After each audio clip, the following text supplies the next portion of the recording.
Welcome to Legal 123s with ByrdAdatto. Legal issues simplified through real client stories and real-world experiences. Creating simplicity in 3, 2, 1. Welcome back to another episode of Legal 123s with ByrdAdatto. I'm your host, ByrdAdatto, with my co-host, Michael, the boss man, Byrd. I like that. Thanks, Brad. As a business and healthcare law firm, we meet a lot of interesting people and learn their amazing stories. Our guest today is our friend and client, Clint Carnell.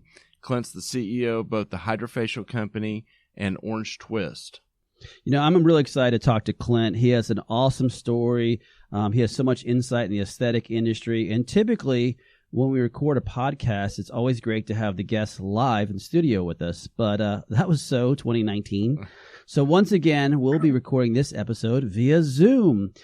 And Michael, I bet on New Year's Eve in 2019, you could not have predicted the number of times you had said the word Zoom in 2020. Oh, man, no doubt. Zoom fatigue.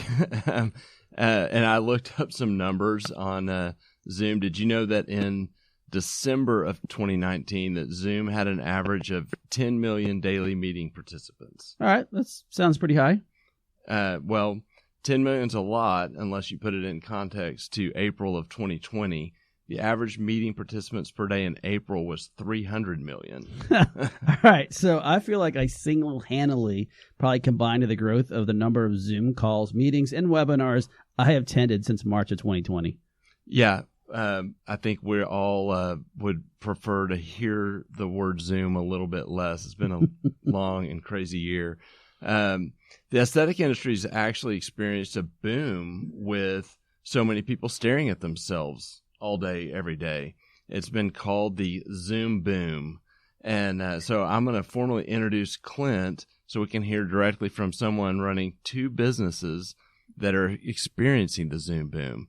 So Clint is, as I said, he's the CEO of the HydraFacial company. He's a founder and CEO of OrangeTwist. It's a chain of med spas that are all over the country, California, Nevada, Washington, Texas.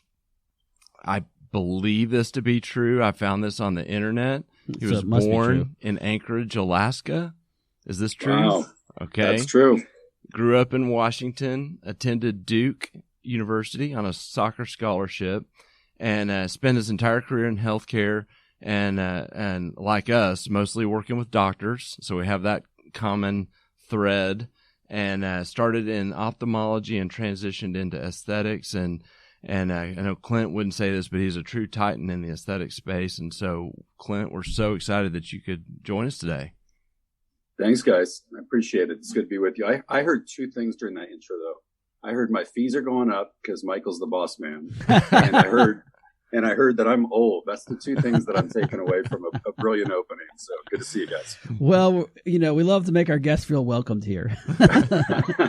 Well, and Clint, our theme for this season for the Legal 123s with ByrdAdatto is thinking outside the box. And, we'd love for you to tell us, what, as Michael mentioned early in your career, you're in ophthalmology, and how you ultimately got into the aesthetics market. Yeah, thanks, guys. I really, really enjoyed the show. I came out of university and was fortunate enough to get a territory in South Carolina. I was living in Charlotte, North Carolina, and nobody qualified would take the job. So it really was, I think I got a white Buick with blue interior, and they said, go sell something because nobody else has been able to. And I was too young and too dumb to know the difference. And so that was the start of my career. It was a IO lab, which is owned by Johnson & Johnson at the time.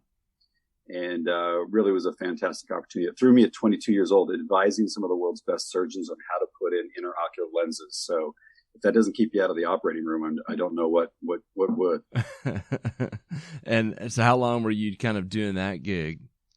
Yeah, in my 20s, I spent primarily surgical sales, Chiron bought IO Lab. Then I did a small stint in finance because I didn't have a finance degree coming out of university. And that put me into a short stint as an M&A guy for Gambler Healthcare and dialysis. So I really enjoyed healthcare, but I really wanted to be on the business end, even though I'd come through a sales and marketing career. So my 20s, I'd say, was shaping up my skill sets for what put me eventually at Bausch & Lomb at 30 years old as GM and Vice President of Sales. Wow. And then so talk about what year did you transition into the aesthetic space? Yeah, so 2005, I came from Bausch & Lomb 2000 to 2005. I'd gone back to Bausch because it started a chain of dialysis centers, and I didn't have a paycheck. Called one of my old mentors, Tom Frenzy, and asked for a gig. Eventually, a little bit like my early career, Bausch was in a lot of trouble. Nobody qualified would take the job. So I ended up being VP of sales and ran the U.S. team, I guess, from 2002 to 2005. And really wanted to then be a CEO, was full of myself and thought, I've got the big job. I can probably do a CEO gig. And was recruited by Steve Fanning, who was just exiting OSI and was running a small company called Thermage. So that transition from ophthalmology into aesthetics was 2005. Oh, just in time for the 2008 experience that we all got to go through. Yeah.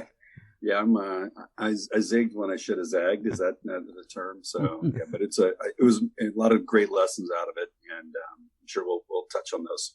Yeah, I mean, let's jump in. I loved it because I think that what we're looking for as much as anything is just to tap into those lessons learned from, there's things we can't control. We make decisions, we get into, and, in your case, the aesthetic industry, and life happens, and love to hear, a little bit about that and kind of some pivots you made along the way.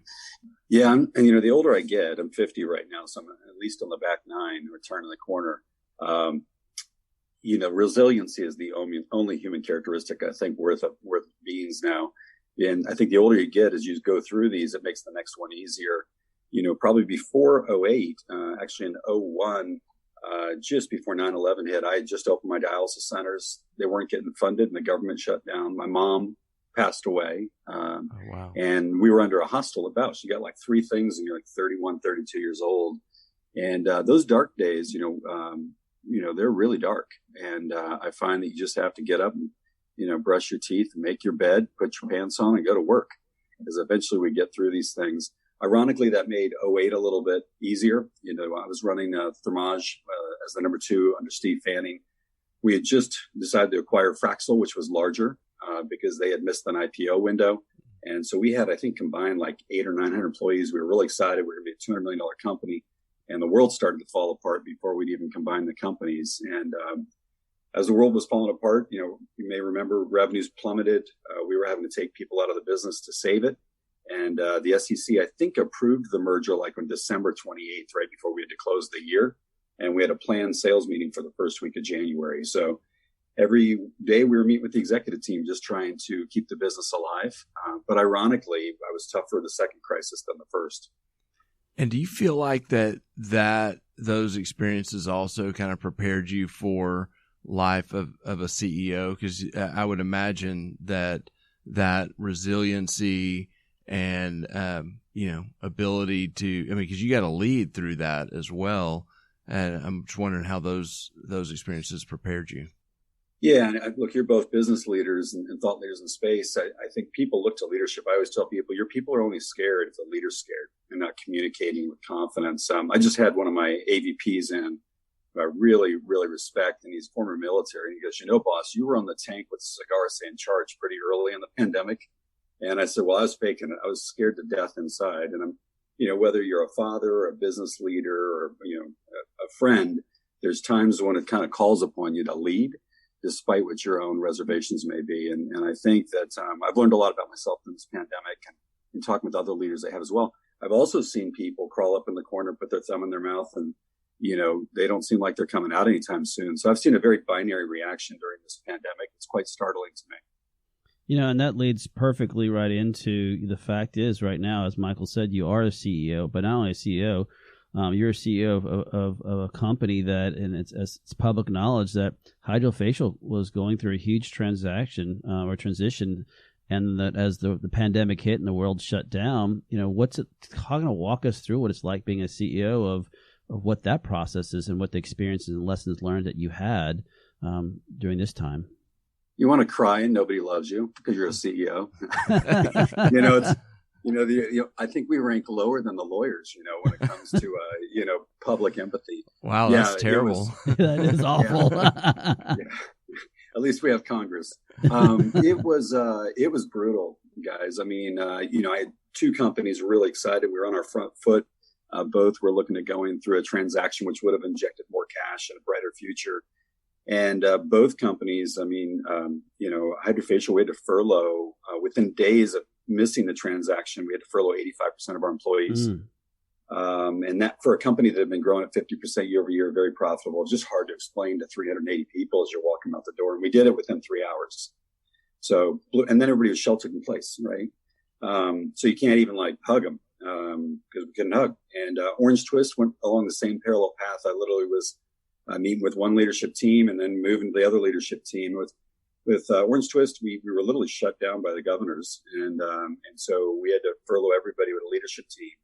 And it was brutal. I mean, I still get a little teary-eyed thinking about it because it was just hard to explain to people. And then they were scared. We all thought we were going to die, and the media and politicians weren't helping us. So it was good. I'm really proud of both leadership teams to come out of it really strong. But it's because of those early days and how we treated our people. And I think, as you started this episode, when you started talking about 2001, 2008, it allowed you, I think, to pivot extremely quickly because I think your ability to see unfortunately see what the tea leaves said early on that, hey, this is not going to work and we're going to have to transition and pivot right now or it's not even be there after the fact. So that's pretty impressive. Sorry, Brad. Yeah, we were really criticized early. I mean, whenever you're in business, you have competitors, you have some frenemies, and you have true friends. So I heard the whispers from the frenemies, but I'd seen this show before in 2001. I'd seen it in 2008. It's brutal, but it's the leader's job. And I think the only thing you can control in business is your expenses. We moved quickly, and then we put the survivors back in the boat. We charted the course, and we told everybody we'd be back. And early on, our commitment at HydraFacial was we're going to employ everybody again. That's why everybody went to work, and the same thing with OrangeTwist.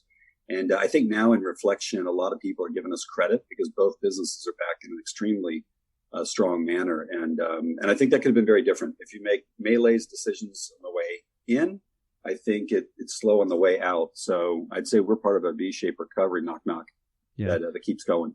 Well, and I think that goes back to when we started this episode, we talked about the Zoom boom. And we've heard you talk about the fact that, aesthetics is a lifestyle choice. So tell us what you're seeing happening in the aesthetic, industry post-pandemic life.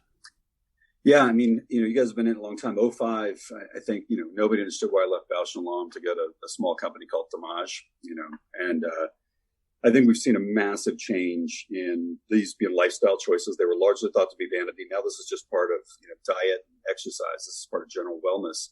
I think the Zoom boom is real. We know that you can have 40 people on a Zoom call and you're sitting there staring at yourself. And so my friends at the golf course who are, used to think that I was, a sissy are now saying, hey, can you tell me? Because they've been looking at their crackety old ass on Zoom all day, realizing that I'm so much better looking than they are because I'm getting my HydraFacials and all the stuff done in my OrangeTwist treatment shop. So I feel it's good they caught up. We used to think the millennials were narcissistic. They were just visionary.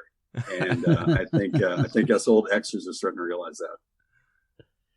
Well, that's true. That's why one of the reasons why if anyone's ever, this is why we do a podcast and we don't have video, so I don't have to see my face. And that's why I always turn off my camera so I don't have to look at myself. So maybe I need to call you later, Clint, and set up an appointment. I've been accused of having face for radio. Well, what I'm wondering too is when you had that opportunity to be shut down, that you didn't have a choice about, and so you're staring at this dead space for the first time probably ever. Did you identify improvements operationally or otherwise in these companies that you're kind of able to capitalize on as you emerge? Yeah, it's a great question, Michael. Yes. Both companies, probably the pandemic, we're going to look back, that's the best thing that ever happened to them because they were both on fire from a growth standpoint. I mean, with HydraFacial, we propped up and we will be the largest educator and deployer of estheticians in the world because we went full into an online learning university with bricks and mortar. We just finished the pilot. That would have taken us 2 years to get up, but we were like, this is important. We've been looking to do it. Let's do it. We have some marketing initiatives that are going to come out early in the year. We have some new products that are going to come.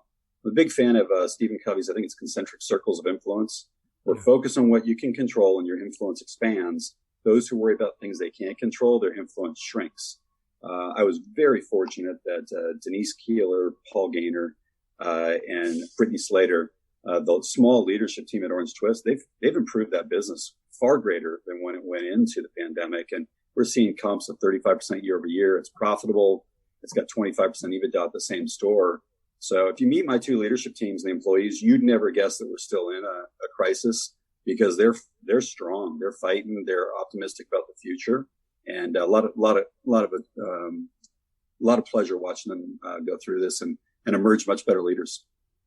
Yeah, and more importantly, y'all been busy, and that's, I think, when we talked with leaders throughout this process, you not heard one of them talk about how much Netflix they've been able to watch during this pandemic. They've talked about how much more they're working to be ready for in this case, the Zoom boom or the V-shape economy or whatever you want to call it. And you're right. I think, hopefully the audience caught on. I mean, being able, what can you control? And that's what you need to concentrate on. And that's such a great takeaway. Although I will confess that I'm hooked on The Boys on Prime Video, and it's all about wrong. I mean, it's superheroes and their dark sides, and it's like I've been doing a little bit too much binging on that, but it's I always fall asleep during it and wake up staring at the ceiling. But it's a good pacifier. There you go. Awesome. Well, we are so grateful, Clint, that you joined us today. What we'll do next is we'll go to commercial. We'll say goodbye to you, and then we'll come back after, and Brad and I will share some pearls kind of from a legal perspective on all of this. Cool. Keep the faith, guys, and really excited to be part of this. And I think it's a great service you guys provide. Take care, man. Thank you. Many business owners use legal counsel as a last resort rather than as a proactive tool that can further their success. Why? For most, it's the fear of unknown legal costs. ByrdAdatto's Access Plus program makes it possible for you to get the ongoing legal assistance you need for one predictable monthly fee. That gives you unlimited phone and email access to the legal team, so you can receive feedback on legal concerns as they arise. Access Plus, a smarter, simpler way to access legal services. Find out more. Visit ByrdAdatto.com today. Welcome back to the Legal 1-2-3s with ByrdAdatto. I'm your host, Brad Adatto, with my co-host, Michael Byrd. And Michael, it was great to spend time with Clint and hear his story, but more importantly, him really start talking about, when things go bad, you have to find ways to pivot, and you really need to find ways in which you can control it and not worry about things you can't control. But I think we can kind of get in a little bit more into, some other observations, and mostly on the legal perspective. Yeah, and what's interesting is, Clint has a background that's kind of, sales and industry side, and he, of course, is still CEO for the HydraFacial company, which is a household name now. But what we didn't talk a lot about was his role as CEO for OrangeTwist.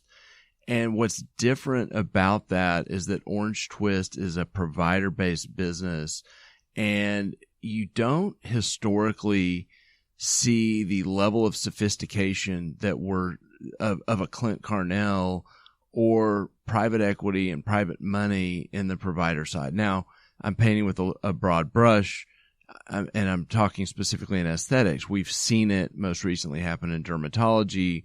We saw it before that in dental, and it's been present in other provider spaces. But in aesthetics, it's been tried and failed before, particularly 20 years ago in plastic surgery, and then the idea of non-invasive medical spa treatments, while those treatments have been around for a really long time, the idea of a med spa and having that kind of retail meets healthcare feel is really, in its infancy from a market perspective.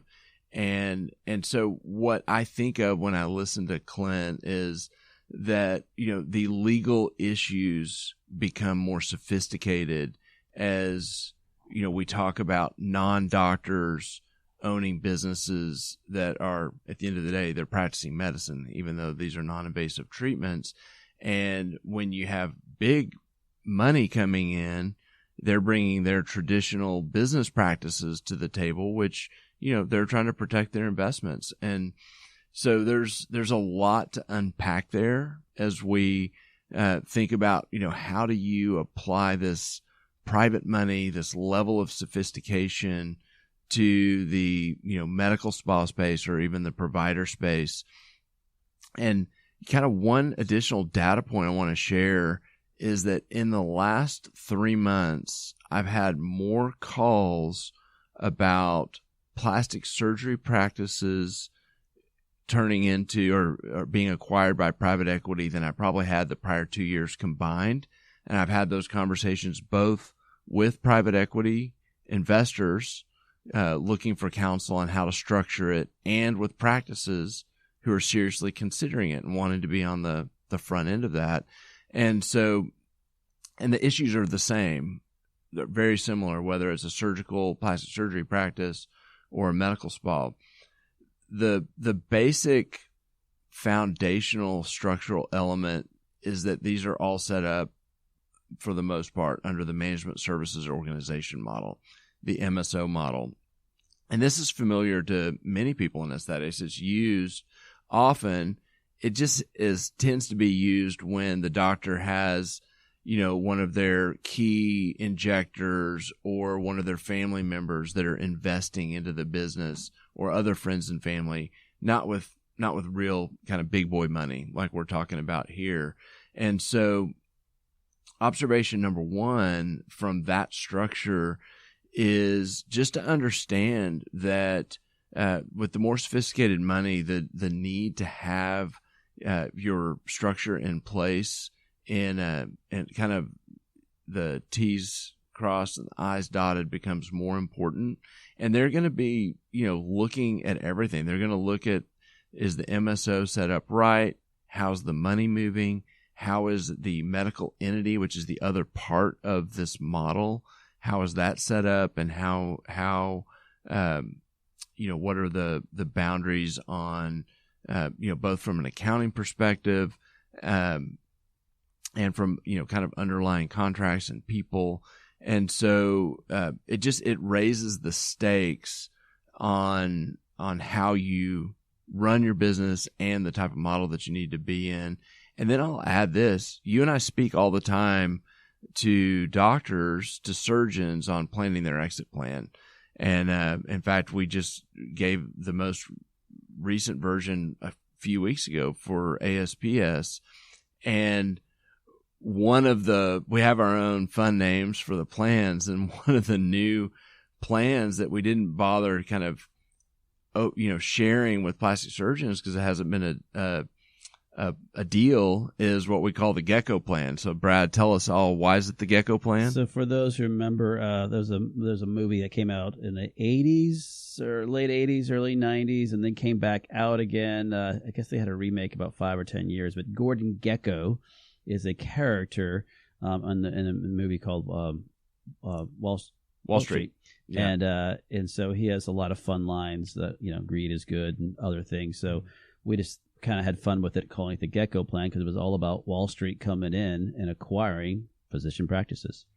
Blue Oyster loves Anacott Steel.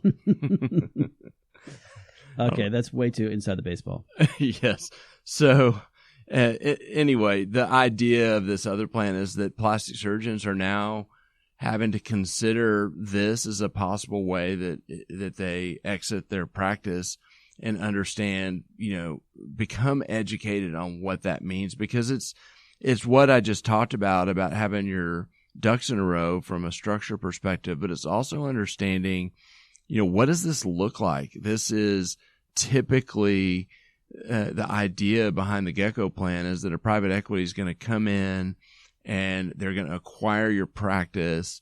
And the real bet is that they're going to give you equity in a big MSO that they're rolling up a bunch of practices in, and that you're going to have a big exit event, 5 years down the line when they have, 100 practices under management, and to understand the benefits and the risks that go with that type of model. Yeah.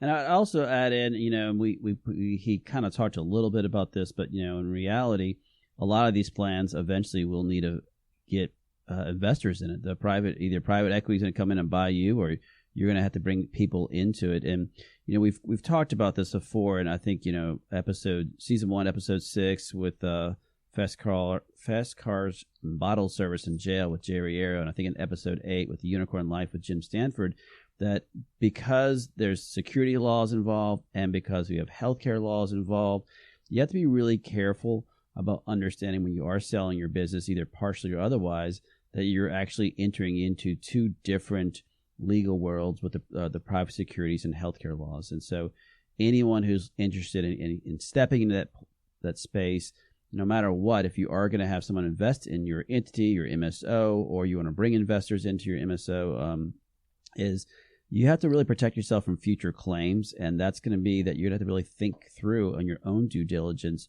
of discovering what your holes are and being able to disclose that to your potential investors.